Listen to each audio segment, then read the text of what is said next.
എടമുട്ടം പാലപ്പെട്ടിയിൽ ദേശീയപാതയോരത്ത് അറവ് മാലിന്യം തള്ളുന്നത് പതിവായതോടെ ദുരിതത്തിലായി പ്രദേശവാസികളും വഴിയാത്രക്കാരും.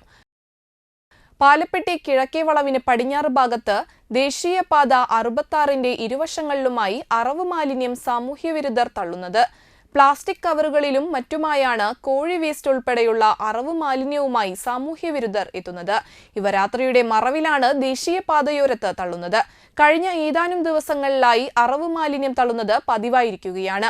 അഴുകി പുഴുവരിക്കുന്ന അറവ് മാലിന്യത്തിൽ നിന്നുള്ള രൂക്ഷമായ ദുർഗന്ധം മൂലം ഇതുവഴിയുള്ള കാൽനടയാത്ര പോലും ദുസ്സഹമായിരിക്കുകയാണെന്ന് നാട്ടുകാർ പറയുന്നു. സ്ത്രീകളടക്കമുള്ള കാൽനടയാത്രികരിൽ ചിലർക്ക് കഴിഞ്ഞ ദിവസങ്ങളിൽ ഛർദിയും അനുഭവപ്പെട്ടിരുന്നു. ഏതാനും മാസങ്ങൾക്ക് മുമ്പ് വരെ പാലപ്പെട്ടി ബീച്ച് റോഡിലെ ഇരുവശങ്ങളിലുമുള്ള പറമ്പുകളോട് ചേർന്നാണ് ഇത്തരത്തിൽ അറവ് മാലിന്യം പതിവായി തള്ളിയിരുന്നത്. പരാതി ഉയർന്നതിനെ തുടർന്ന് വലപ്പാട് ഗ്രാമപഞ്ചായത്ത് ഇടപെട്ട് പ്രദേശത്ത് നിരീക്ഷണ ക്യാമറ സ്ഥാപിച്ചതോടെ ഇവിടെ അറവ് മാലിന്യം തള്ളുന്നത് സാമൂഹ്യവിരുദ്ധർ ഉപേക്ഷിക്കുകയായിരുന്നു. ഇതിന് പിന്നാലെയാണ് ദേശീയപാത 66-ൽ പാലപ്പെട്ടി വളവിന് സമീപം അറവ് മാലിന്യം തള്ളുന്നത് പതിവായിരിക്കുന്നത്. അറവ് മാലിന്യം തള്ളുന്നത് തടയാൻ അധികൃതർ നടപടിയെടുക്കണമെന്ന് നാട്ടുകാർ ആവശ്യപ്പെട്ടു.